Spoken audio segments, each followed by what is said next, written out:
We were looking at the second book of Utopia. We discussed the chapter of their journeying or traveling abroad. And here we have a discussion on education of the utopians, which we discussed in the last class.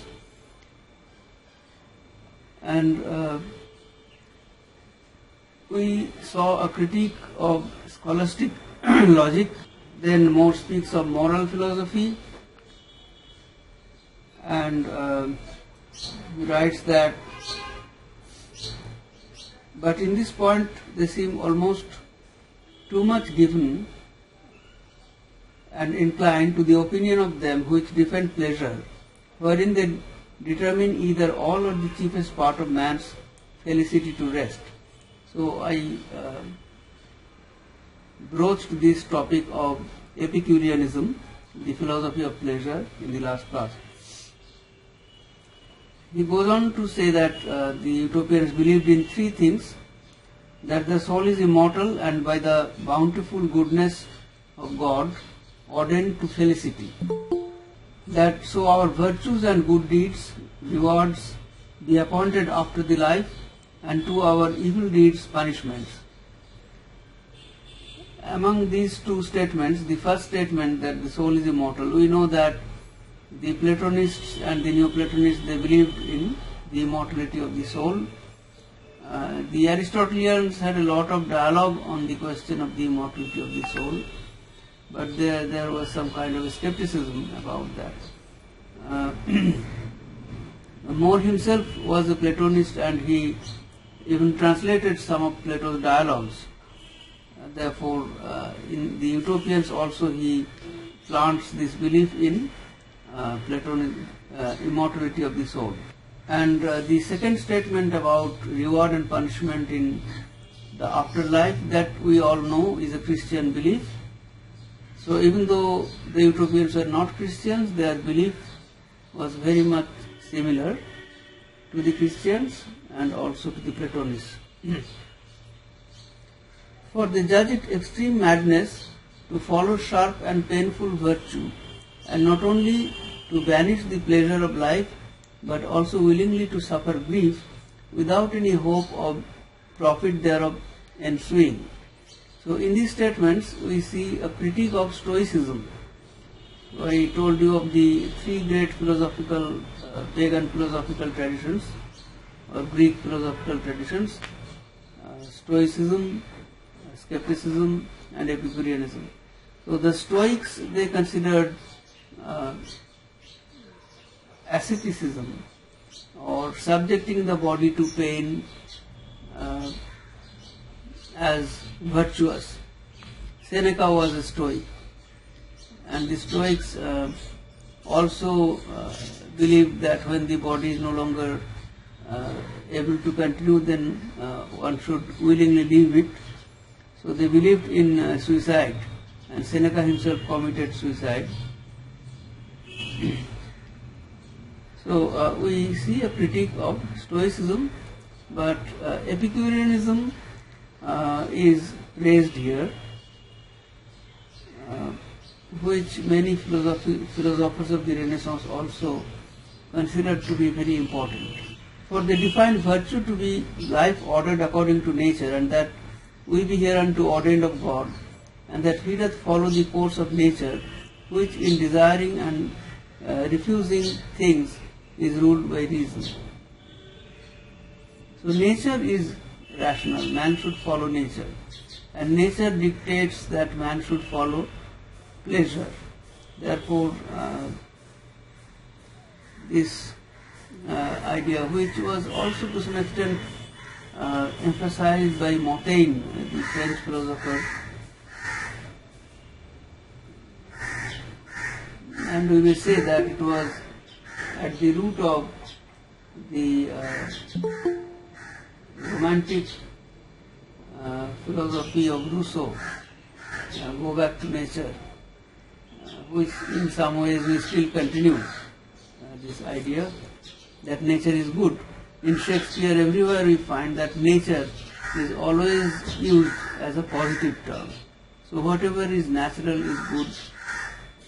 For a joyful life, that is to say, a pleasant life is either evil, and if it be so, then thou should not only help no man thereto, but rather as much as in thee lieth, withdraw all them from it, as noisome and hurtful. Or else, if thou not only mayest, but also of duty art bound to procure it to others, why not chiefly to thyself? So if a joyful life is evil, then you will not allow anybody to have a joyful life. But if it is good, then you will encourage everybody to have a joyful life, but you also yourself must have a joyful life. You must not deprive yourself. To whom thou art bound to show as much favor and gentleness as to others, that is to yourself. For when nature biddeth thee to be good and gentle to others, she commended thee not to be cruel and ungentle to thyself. Therefore, there is no reason to be ascetic, there is no reason to make yourself suffer, because nature dictates that you must enjoy life. Therefore, in very nature, they prescribe to us a joyful life, that is to say, pleasure as the end of all our operations. So that is an argument in favor of Epicureanism. Contrariwise, to withdraw something from thyself to give to others, that is a point of humanity and gentleness, which never taketh away so much commodity as it bringeth again. So this is the argument for charity. That is, you take something away from yourself to give it to another person. And by giving, you get more joy than anything else. So it gives back to you much more pleasure. Pleasure they call every motion and state of the body or mind, wherein man hath naturally delectation. Appetite they join to nature, and that not without a good cause. So here we have a definition of pleasure according to Epicurean philosophy. Even so, those things that men by vain imagination do feign against nature to be pleasant, as though it lay in their power to change the things as they do the names of things.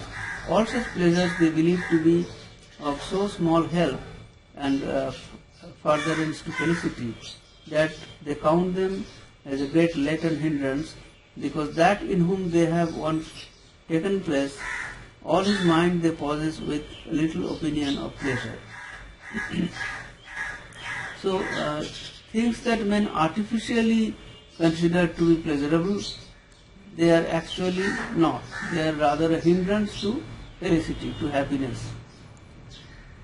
So it is a criticism of man's arrogance, that man names everything as he wants.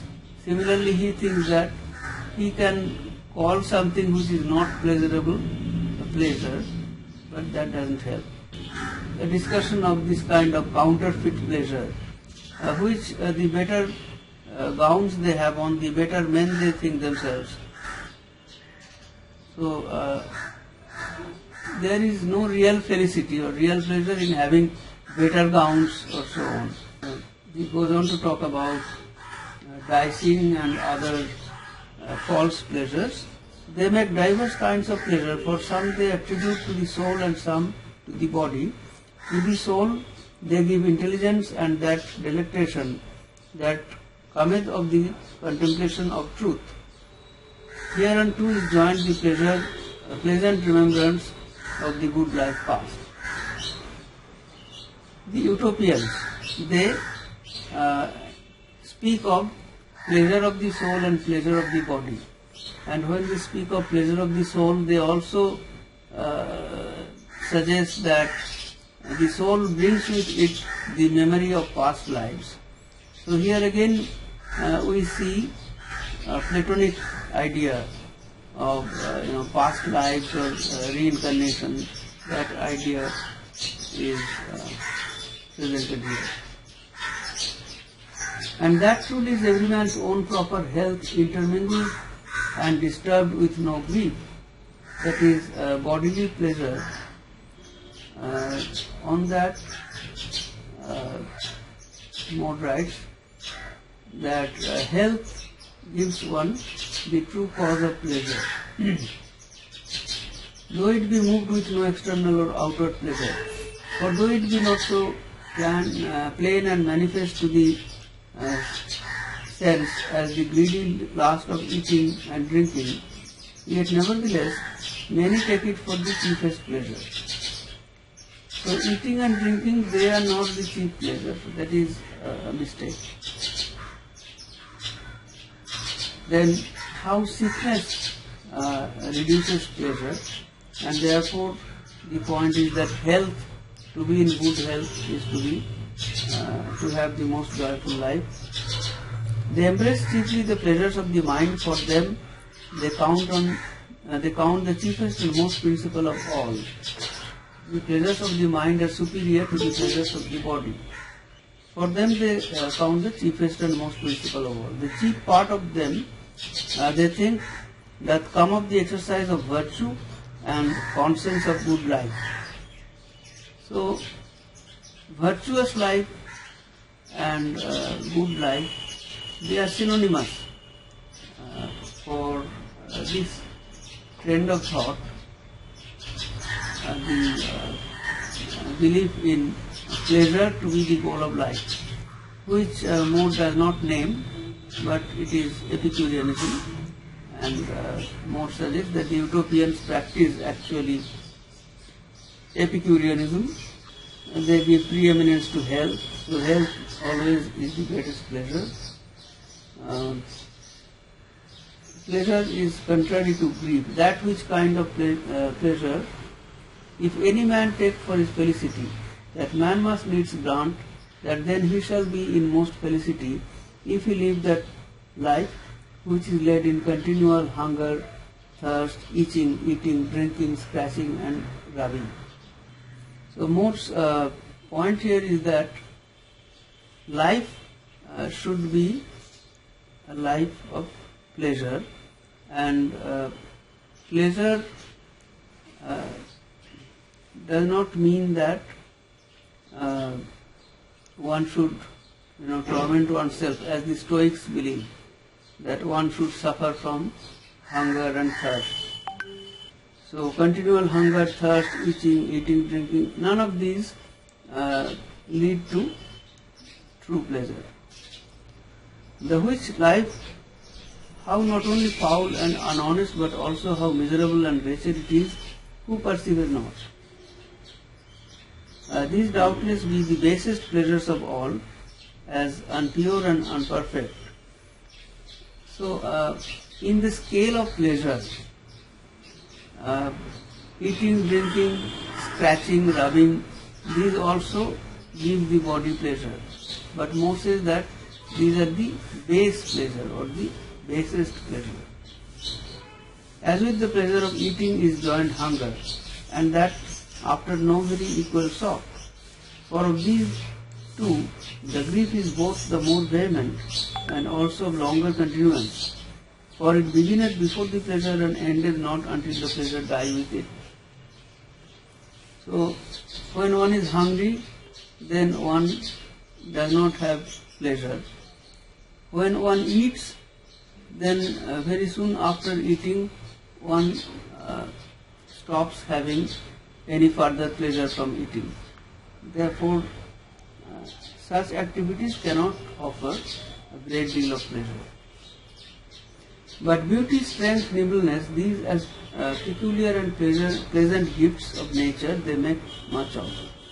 But those pleasures that be received by the ears, the eyes and the nose, which nature willeth to be proper and peculiar to man, for no other living creature doth behold the fairness and the beauty of the world, or is moved with any respect of savours, but only for the diversity of meats, neither perceiveth the concordant and discordant chances of sound and tunes, distances of sound and tunes. These pleasures, I say, they accept and allow as certain pleasant rejoicing of life. That is the higher pleasures which can be derived from art. and through the senses of vision, hearing, and so on. So music or artistic practice, artistic objects, they provide this higher pleasure, in which man is different from animals. Then more talks about the Greek learning of the Utopians. So as I told you that in this book, Greek learning is emphasized over Latin learning, because More wanted to see the Utopians as the other of the Western civilization. Then there are a number of Greek philosophers mentioned, of whom the Utopians had knowledge, because Raphael had carried with him all these books. So in this paragraph, beginning from Plato's works, then Lascaris' grammar, Theodorus, Hesius, Dioscorides, some important Greek and Roman authors are listed, and Raphael says that I took these books there and therefore they have all this knowledge. Thus this chapter ends with the suggestion that in matters of knowledge the Utopians are not inferior to the Westerns. Now, not only that they already had almost discovered most of the philosophical principles, but when they had the opportunity of being acquainted with the Greek and Roman philosophers, then they quickly absorbed that also. The next chapter of bondmen, sick persons, wedlock, and so on. Here we have a mention of some customs which are bizarre. For example, on the issue of marriage, Raphael says that they have this practice that when the issue of marriage of a woman arises, then both the partners, man and woman, they are displayed before each other naked, so that they can examine or they can just see the body of their partner. Now, as this appears to be very absurd to modern Christian taste, but Raphael explains that since people buy horses and animals and they examine each and every body part when they buy the horse or an animal, but when they are going to live with somebody for their entire life, they do not inspect each other. And as a result of that, when they have discoveries of some hidden or concealed defects later, then that leads to a lot of problems. That is why the Utopians have this practice. Then there is a discussion on divorce. Alright, before this practice is mentioned of showing the future partners naked to each other, before that there is a mention of euthanasia. The Utopians practice euthanasia. When somebody is very sick and does not have any quality of life left, then he is allowed to take the decision of dying. Now we know that in modern world, even today, we are divided on the issue of euthanasia. Some states allow it, others do not. But obviously, more looked at it as a positive thing. That is why he mentions that the Utopians have this practice. Well, but I said obviously, but it is not very obvious, as I think later, because the Christian practice was very different. The Christians considered suicide to be sinful. And Dante has a whole different circle for those who committed suicide in his hell. So as a Christian, more of course thought it sinful. But perhaps he thought that there is some positive quality in this, so he tantalized his readers with these ideas. And the reader might think that the utopians are very progressive. On the other hand, the readers might also think that they have very bizarre and strange customs. So the purpose is to show the utopians as very different from the Christians, the Western people. Then comes this long discourse about choosing a wife, then the topic of divorce. But now and then it chances, whereas the man and the woman cannot well agree between themselves, both of them finding other with whom they hope to live more quietly and merrily, that they by the full consent of them both be divorced, asunder and married again to other, but that not without the authority of the council. So in utopia, when a partner, when a couple find that they cannot live happily with each other, on the other hand they have somebody else in their lives with whom they would have a very happy married life, then they apply to the council, and the council has the authority of giving permission for divorce and remarriage. This question is of great importance because you know that on the issue of Henry VIII's divorce, More did not support the king, and that is why the king became hostile and put him in prison, put him in the tower.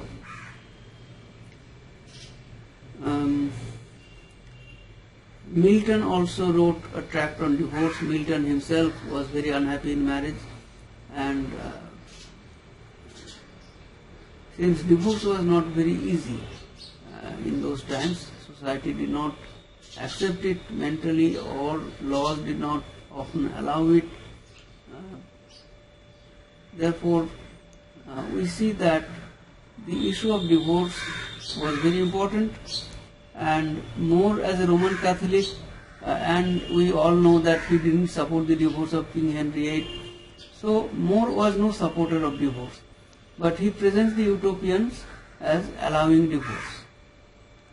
So it almost seems that More, on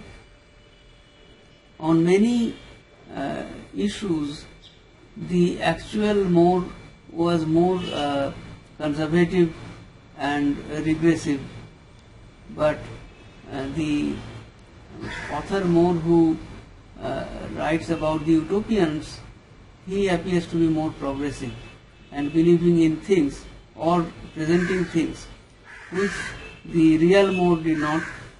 Then in utopia there is no lawyer.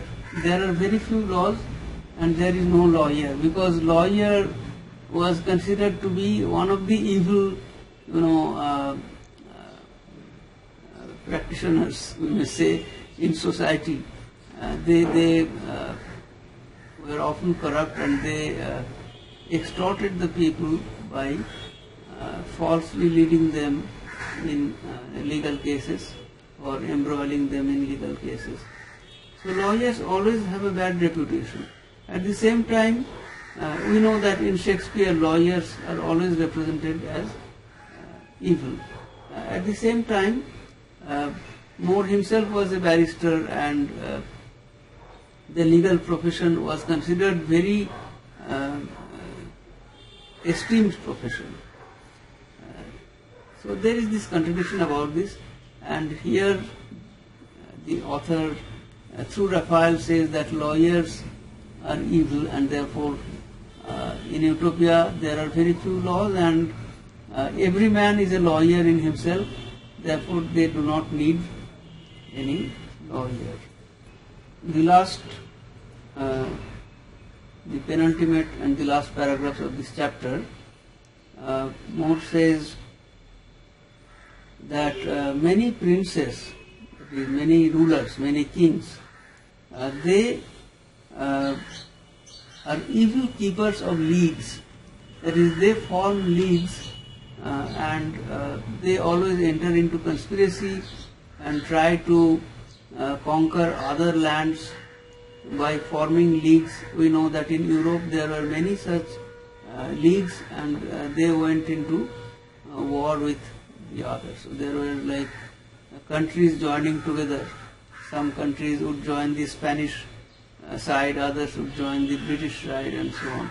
So more is critical of such military leagues. And the utopians, they make no league at all, because that would change their mind. So they did not want to be corrupt and conspiring against other countries. But they be of contrary opinion, that is, that no man ought to be counted an enemy which has done no injury, and that the fellowship of nature is a strong league, and that men be better and more surely knit together by love and benevolence than by covenants of leagues, by hearty affection of mind than by words. So there should be a natural league between man and man, and leagues should not be formed in order to present a joint hostile force against an enemy. So this very concept of making enemies and making leagues in order to fight enemies, that is criticized. The next chapter on war. Now this chapter, on this theme of war, we find some curious practices among the utopians. Now More does not present utopians as always peaceful. It is true that the utopians do not conquer other countries, but that does not mean that they are peaceful. They often go to warfare, but there are particular reasons for that.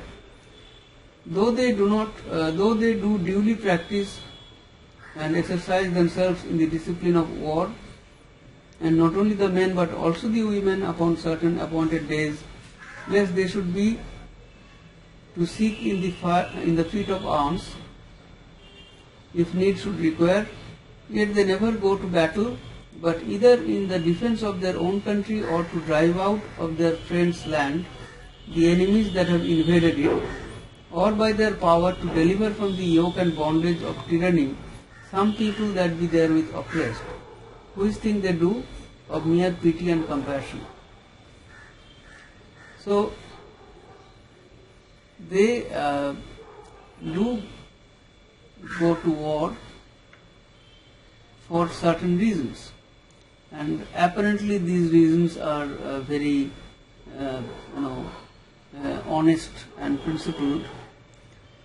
If their country is invaded, then they defend themselves.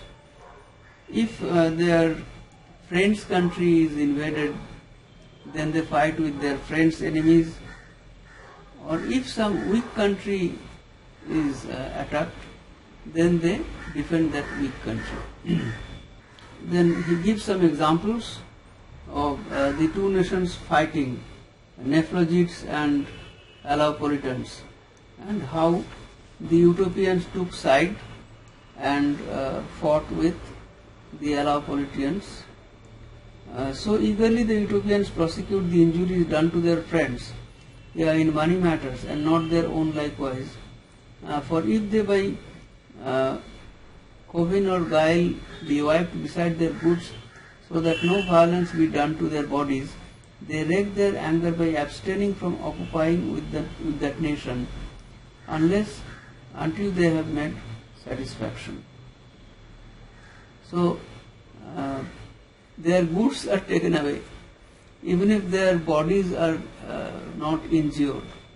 The utopians, when they defeat a country, they loot it, they take away all the goods.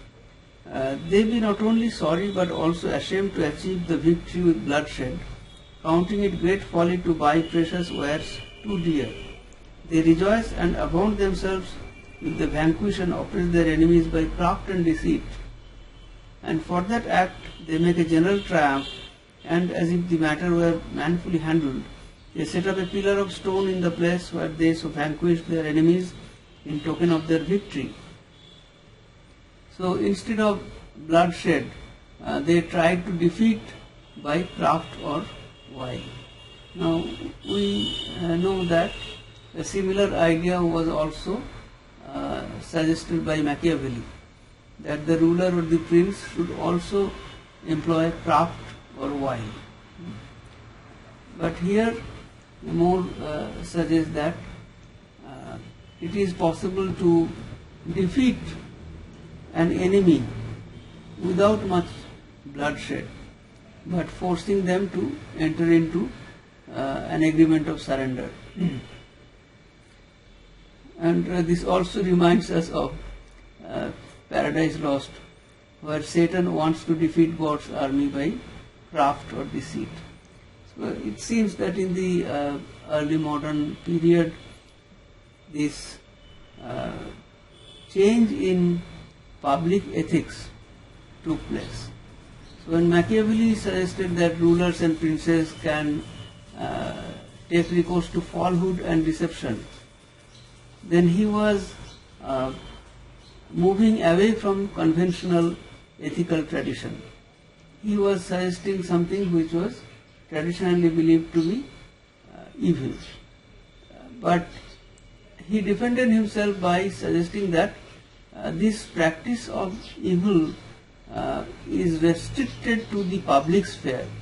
So the prince or the ruler can do that, can take recourse to deception if it is not for his self-interest, but it is for the interest of his country, for the stability of his country.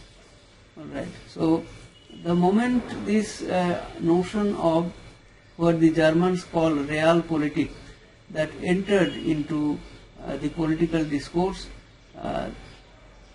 there began a downward slide in ethics. So, you should read this chapter on warfare in greater detail. So there are detailed descriptions of how the utopians fight their war, how they avoid bloodshed, what they do after winning the battle. And the utopians capture the defeated soldiers as slaves, and they tax the defeated nation for the expenditure of the war. These practices were more or less common in Europe. If any prince start up war against them intending to invade their land, they meet him incontinent out of their own borders with great power and strength, for they never lightly make war in their own country, nor they be never brought into so extreme necessity as to take help out of foreign lands into their own island. So they never allow the foreigners to enter their country and fight there. So if they see that some other foreign country is hostile towards them and planning to attack them, then they go into that country and fight them there. We come to the chapter on religion. The utopians' belief in religion is similar to the Christian religion in the sense that they also believe in one God. So it is a monist religion. There is one chief and principal God, the maker and ruler of the whole world. After they heard us speak of the name of Christ, of his doctrine, laws, miracles, and the no less wonderful constancy of the martyrs, then you will not believe with how glad minds they agreed unto the same, whether it were by secret inspiration of God, or else for that they thought it nighest unto their opinion. So when they heard of the Christian religion, they readily accepted it. Now I think this is some kind of a wish fulfillment or more, because we know that when the English went to far countries, distant countries, and tried to colonize them, the colonizers imposed the Christian religion on the local inhabitants, and the local inhabitants mostly resisted the Christianization of the country. Therefore, More here imagines the utopians readily agreeing, happily agreeing to be Christianized. That is probably a wish fulfillment. They also do not agree to Christ's religion, fear no man from it, nor speak against any man that hath received it, saving that one of our company in my presence was sharply punished. He, as soon as he was baptized, began against our wills, with more earnest affection than wisdom, to reason of Christ's religion. There is religious tolerance in utopia. Now that is a great idea which was absent in More's time. There was no religious tolerance in Henry VIII's time, and More himself was not tolerant, because we know that More sat over the trials of many so-called heretics, that is, who interpreted the Christian religion in their own ways, and had opinions which differed from the accepted opinion, the accepted doctrine, and More readily, passed the judgment of execution of such heretics, or burning them at the stake. Even at many witch trials, he judged the witches as sinners and so on. Therefore, More himself was not a believer in religious tolerance. Elizabeth I, we know later, introduced some kind of law in favor of religious tolerance, but we all know that that was only on paper, because Archbishop Laud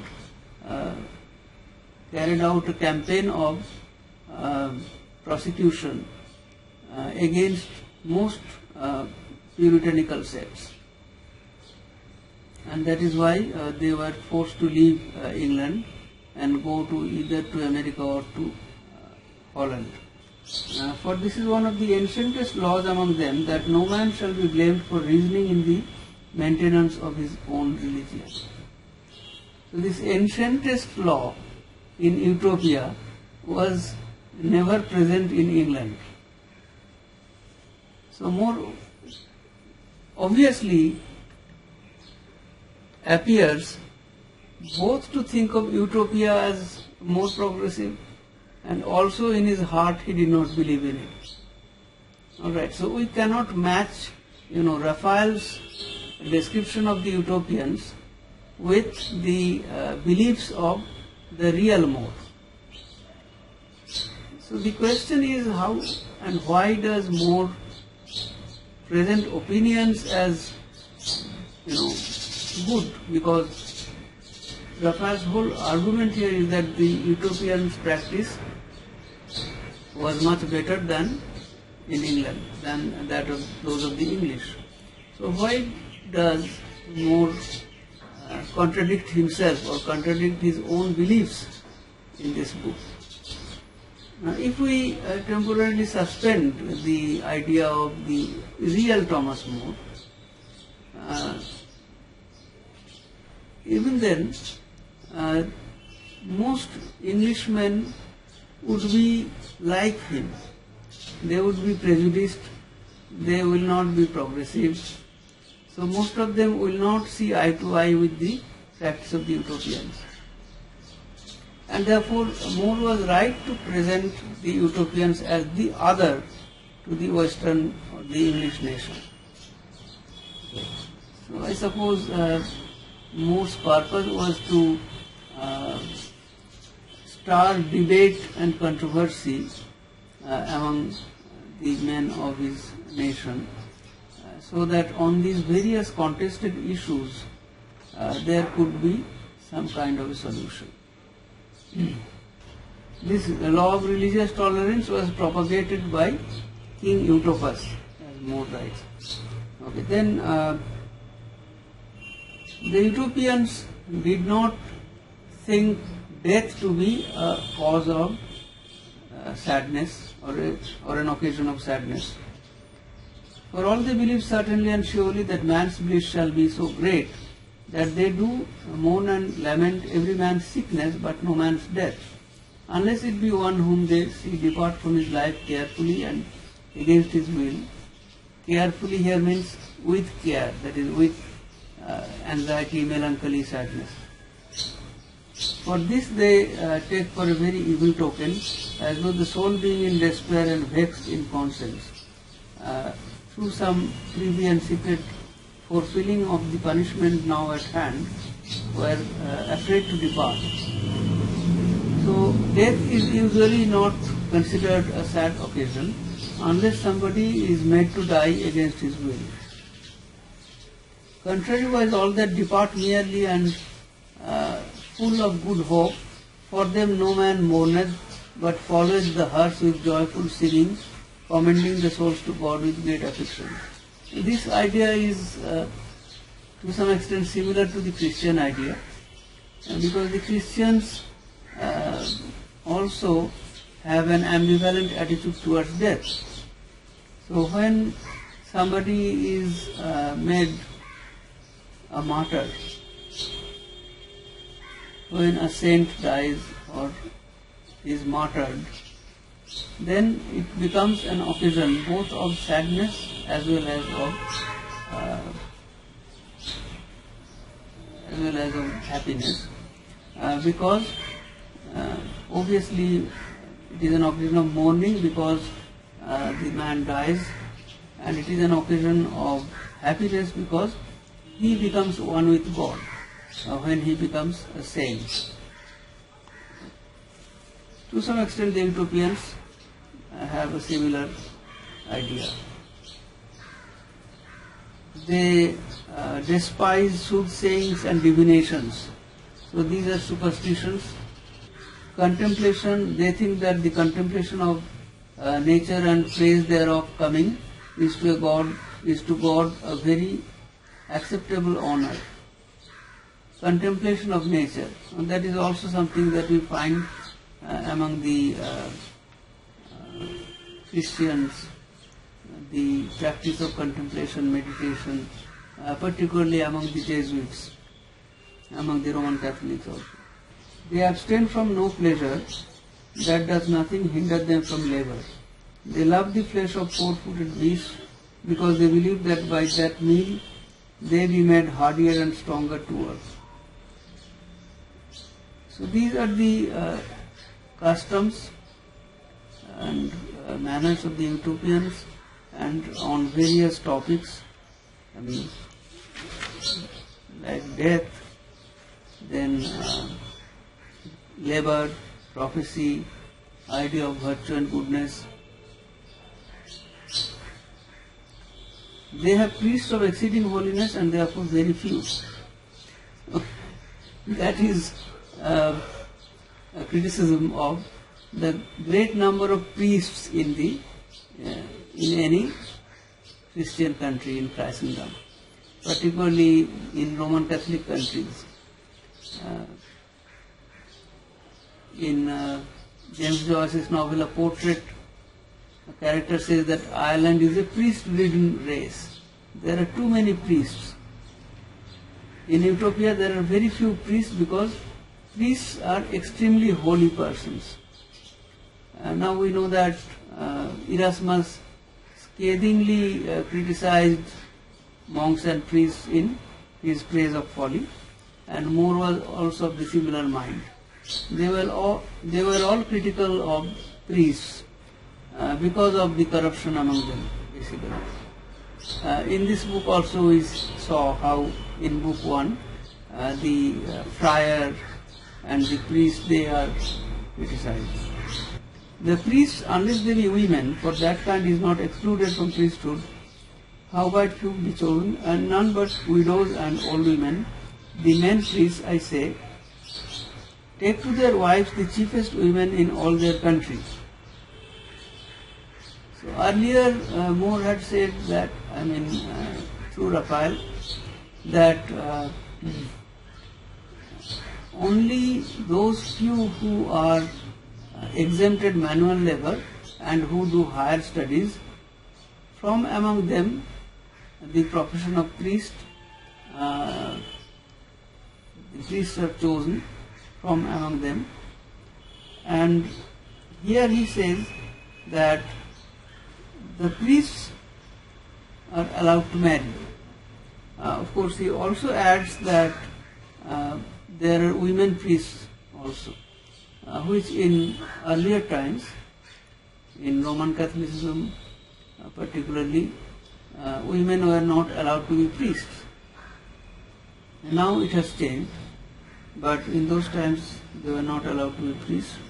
But in Utopia, women are allowed to be priests. The men priests, they are allowed to marry.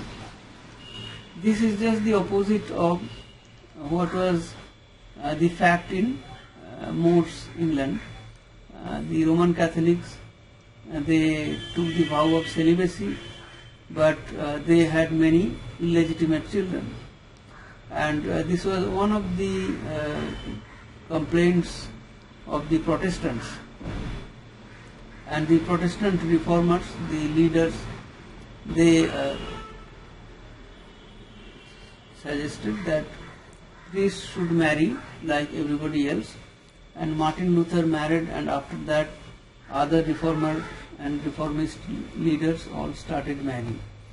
So this practice changed, at least in Protestantism. So what More suggests here through Raphael is very similar to the Protestant practice of his time, against which More was completely, decidedly against the Protestants in the Reformation, on the issue of the Reformation. Yet, through Raphael he presents this idea that priests marry. Now, since later the rule changed and this celibacy, the idea of celibacy is not continued, so we know that this idea was a progressive idea. And among the utopians we find this progressive idea. Ironically, More himself was not progressive. There is no image of God in Utopia. Therefore, no image of any God is seen in the church. To the intent it may be free for every man to conceive God by their religion after what likeness and similitude they will. They call upon no peculiar name of God but only Mitra, in the which word they all agree together in one nature of the divine majesty, whatsoever it be. So the Roman Catholic, not the Roman Catholic, the Protestant believes that there should be no image or no idol of God in the church. The Utopians follow this practice. So More is on the matter of religion. It seems that he is writing in favor of Protestantism and criticizing his own faith, Roman Catholicism. The god is called Mitra. Now that was what the Persians called their god. So among the Persians there was a god called Mitra, which was taken from the Sanskrit tradition, the Vedic tradition of Mitro. Mitro was Indra, or the king of gods in the Vedic tradition. So since the Utopians are pagan, More borrows this identity of God, this canon, from the pagan tradition. They kill no living beast in sacrifice, nor they think not that the merciful clemency of God hath delight in blood and slaughter, which hath given life to beasts to the intent they should live. Sacrifice of animals was common in all pagan religions. So as you know that before Christianity in Asia Minor, in Turkey and those places, where there was Greek civilization, and later it was replaced by Christianity. Now in those places, when there was the pagan religion, then there was this practice of animal sacrifice. Milton describes many such practices in Paradise Lost. And we know about our own religion, in India, some of the religions have the practice of animal sacrifice. So it is basically a pagan ritual or a pagan practice. The utopians do not sacrifice animals.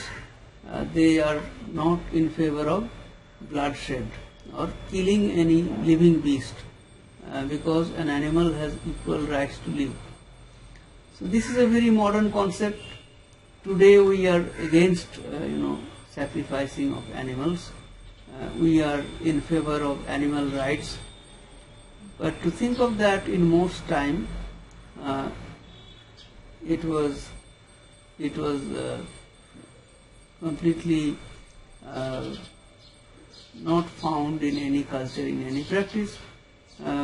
But in Christianity, of course, there is no animal sacrifice, but the Eucharist is a replacement of the idea of sacrifice in some ways. So I suppose that more gets this idea from Christianity, that animal sacrifice is bad, it is a pagan practice. Now, page 125 of this edition, Raphael talks about the practices in Utopia which are similar to the communist practice. When he describes the form and order of the Commonwealth, which verily in my judgment is not only the best but also that which alone of good right may claim and take upon it the name of a commonwealth or public weal. So the actual meaning of the word commonwealth is the well-being of the people. But so in countries like England, the name Commonwealth is used, but every man procureth his own private gain. So there is actually nothing in common. There is only private self-interest. Here where nothing is private, the common affairs be honestly looked upon. Everything is owned in common in Utopia, following a communist practice. And truly, on both parts they have good cause so to do as they do. For in other countries who knoweth not that he shall starve for hunger, unless he make some several provision for himself, though the commonwealth flourish never as much in riches, so much in riches, and therefore he is compelled even of very necessity to have regard to himself rather than to the people. So why do in other countries people hoard things for themselves? Because the commonwealth does not flourish. When everybody is looking after his self-interest, then the state does not become a true commonwealth, it does not flourish. That is, welfare measures are not possible by the state. Therefore, people may have lack or dearth of things. In Utopia, on the other hand, the state truly flourishes because people have no property, no private property. So everything belongs to the state, and therefore the state can distribute it properly. Contrariwise, these were all things be common to every man. It is not to be doubted that any man shall lack anything necessary for his private uses, so that the common storehouses and barns be sufficiently stored. So in Utopia there is no lack or dearth. For what can be more rich than to live joyfully and merrily, without all grief and pensiveness, not caring for his own living, nor vexed or troubled with his wife's importunate complaints, not dreading poverty to his son, nor sorrowing for his daughter's dowry. That is, in a commonwealth like Utopia, where it is a communistic kind of economy, there is no private property. There, nobody has to worry for all these things. Daughter's marriage, son's employment, wife's needs, everything is looked after by the state, Therefore, men are truly happy and without worries. Yes, they take no care at all for the living and wealth of themselves and all theirs, of their wives, their children, their nephews, their children's children, and all the succession that ever shall follow in their posterity.